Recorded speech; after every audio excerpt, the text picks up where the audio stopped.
Right, so the house is approximately 60 foot wide, and we're going to be putting a camera on that end, two in the centre and one on the other end, and we're going to be using the security lighting power, as you can see in the centre there. Got a junction box and we just need to put a socket up there. And when you're using a ladder by yourself, always make sure that you've screwed a piece of wood down at the bottom, because you've got nobody to foot the ladder. Right, so this is what I'm going to connect the 3-gang socket to. I'm going to connect it to that and then out of that into the light, and then we should be able to power the socket from that. Alright, so I'm only going to be able to get one camera up until I get more of the external building work done, because the levels aren't high enough outside to get the ladder up. But for the first one, at the end of the house where I can get the ladder to, we're going to use this waterproof plug, but unfortunately it's not going to be waterproof, because when you put that in, that's how it's going to sit on the outside of the wall, which should be fine in all honesty, and that's why I'm going to go ahead and do it. No matter how much I looked around, I couldn't find something that would seal over this, and unfortunately that's a transformer plug, because obviously that's what's going to fit into the camera. So we're okay there, but to put this up on the wall, I'm going to need 4 wall plugs, 1 or 2 of the rubber sheath that go around there to protect the cable, and 4 screws. And then what I'll do is I'll get the light cable, the electric cable from the light to come in, to go into that, and then to go back out to the light. So that'll power the light and power this as well, which is fine. Right, let's crack on and do that. Obviously a battery powered drill as well.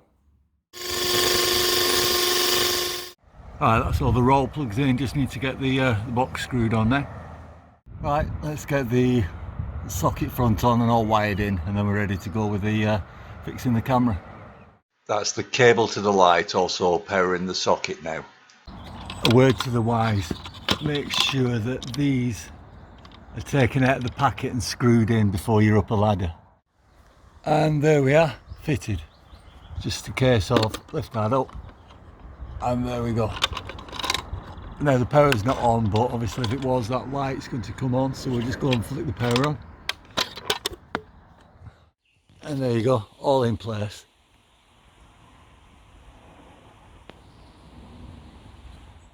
Right, when we fix this outside, it's going to be fixed on the wall like that, with the wire coming out of the side. This locks that so that you can't move it, so you tighten that up with a supplied Allen key, and we're going to be looking down something like that and put the aerial on the back, so you'll see that shortly. Right, we're almost there now, even though it is throwing it down with rain, so we just need to tighten that up, like I said, with the supplied Allen key, and then set the angle up properly, and then that's it, done and dusted, all plugged in. And there we have it. So this is fully wired in outside on an external wall. This is temporary until I can access the external wall. That's temporary, just so that I can check that area.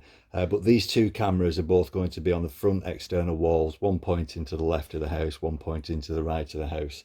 As I say, I've got to finish doing external groundworks before I can get to those areas though. Now that we're at this point, I'm going to go into the menus, set up the time, the date, camera names, everything that needs to be set up. And then I'll take you through the on-screen menus and what it can actually do.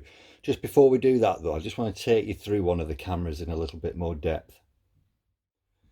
So 4 of these Soohao cameras, they're all 1080p, so they're all high definition. Obviously you get 4 cameras, 4 aerials, and that just screws into the aerial connector on the back there. Your connectors, this is your power, which is connected to this 3-pin plug. That just plugs in like that, and as soon as you connect it, it just boots up, and when it's ready, it automatically connects to the DVR. So that's that. This is a if I just take that off, that's an Ethernet connector. So if you want them networked via cable, you can do that. Otherwise, just leave that rubber plug in there. So that's what that is. But yeah, fantastic. Apart from the screwing onto the wall and running the power to it, if you haven't already got the power, it's so simple. Plug it in and it registers to the network. A couple of other things that you get in the pack. So you get an aerial extension. It's like what you put on top of a taxi. You've got a magnetic base there, and if you've got nowhere magnetic to stick it to, you've got a metal plate there, a self-adhesive metal plate, so you can stick that to the surface, and then that'll just stick to it through the magnet. Obviously the extension cable, and then your aerial connector there, and you also get your Cat5 cable to connect the DVR to your router, which is something I will be doing because I want to use the cloud, and I want to be able to access the video when I'm out, especially while we're away from the home and on holiday. Right, okay then. So that's a future thing, that. All right, let's have a look at the DVR itself. So, as you can see, on top you've got two aerials. Let me just pan back a bit so that you can see it. Right, on top you've got two relatively large Wi-Fi aerials, and on the side you've got two USB connectors, so one for the mouse and one for backing up onto a USB stick. There's your power, there's your network, and there's your HDMI if you want it out to a TV or something like that. This bracket at the back, you can set the angle that you want to have it at, and it just screws on separately with that there, so you can either have it off and mount it with the screw brackets there. I think this is a small VESA, standard VESA mount as well, or you can do what I've done, which is basically have the bracket sat on it. Right, let's zoom in and we'll go through some of the settings on it. Right, I've put a different mouse on to the one that actually came with it, just because it works easier, to be honest with you. But if we're having a look at this, let me just X out of there because I've been playing around with it. And back to that, just so that you've got an idea of how far the Wi-Fi signals go. So where we are currently in the house, this is about 40 feet away. This is about 20 feet away. This is going through a floor that's got it's got the foam with the metal on it.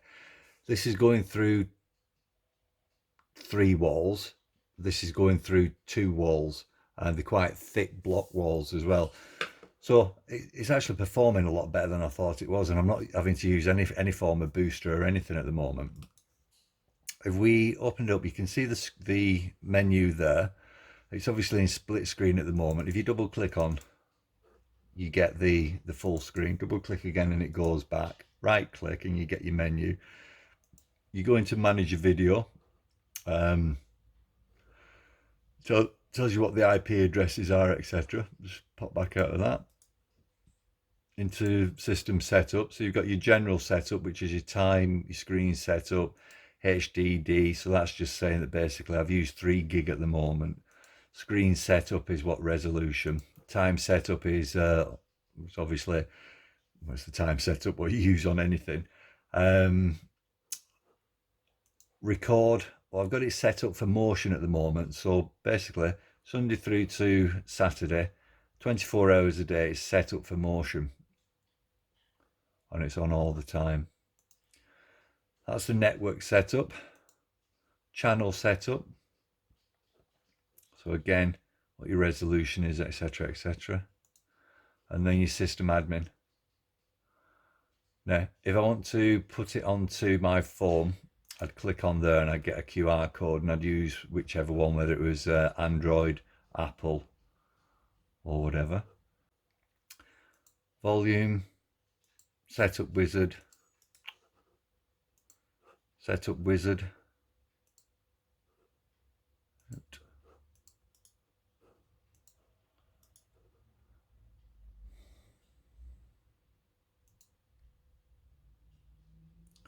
This is just setting up to your network. It's testing the LAN connection. Well, there isn't one at the moment, so we'll cancel that. Those are the cameras that are currently on, but you can add more. You can add up to 4. Sorry, up to 8.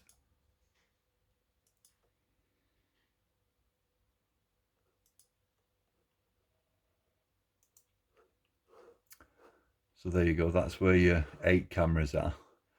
Again, I've only got 3 operating at the moment. There will be a 4th operating, and both that one, and that one will all be fixed to the external wall like the main camera is there. So this button turns it on and off. Takes about 45 seconds to reboot and get the cameras back on, but obviously you're not going to have it switched off for any reason. It's just going to be running in the background, although you can just turn the screen off like that so that you don't get a screen burn, and then back on again there. So all in all, this is going to do a fantastic job around the house. Just to give you some background, I've got a couple of 1080p DVRs in the shops that I own for shoplifters, etc, etc. So that's why I'm going to show you some of the video backed up into an MP4 file, which is what we've got to give the police. But you'll see it in good operation there. And as I said, at some point in the near future, I'll be popping this onto the house network as well, so that I'll be able to access it from online. Right, so this is going to be its permanent place now. What I'm going to do is connect it up to the network. So pop it into the router with the supplied cable, and then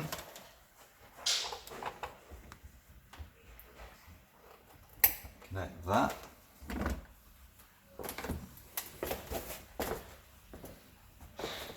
Zoom in. We'll open up the settings. Fast network. So it's testing the LAN connection there.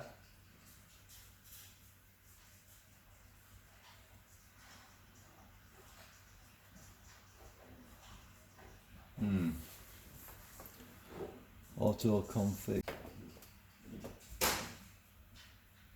There we go. So all I did there was auto config, and it did the rest itself. Now what I should be able to do is set up the app on my phone. Okay, so this is the memory stick that comes with it. Nice metal memory stick with a keychain. If we pop that in, we'll see what size it is. And it also comes with some useful videos and the app. There. So if we open it up, you can see this here. So we've got about remote monitoring. We've got an installation video, a motion detection video. Up to there. Bring it up again. We've also got about the app. Now let's just see what size the USB drive is. So if we go into properties. Right, so it's only roughly a 2 gig USB drive, which is okay. You'll probably need something bigger if you're going to be backing up lots of video, but it'll do its job. So there's just over 1.5 gig free. Anyway, that's not what we're on for. Let's click on the app download QR code there. So we've got that. Now on the mobile phone, I'm going to, so if you've got one of these, a QR code program, open that up, and then I want this Android one here, so it picks that up, open link, then it should take us to the Play Store. There we go. So IP Pro Cloud, install it. So we've reopened that up. So just allow it to do everything. Right, so at this point, what I've got to do is register. I'll take that out. Right, so I'm all set up with the password and log on and everything. My device, so there's no devices on there at the moment, so click on plus. It's a kit. Oh, found it. That's fantastic. I'll put in home DVR.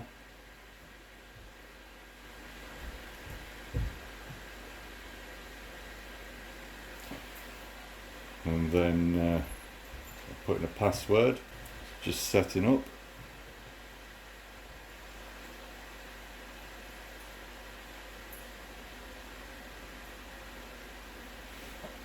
And let's see if it's going to do anything. And there we go. That's superb. It's absolutely fantastic. Maybe it'll do landscape. Yep, there we go. You can zoom in.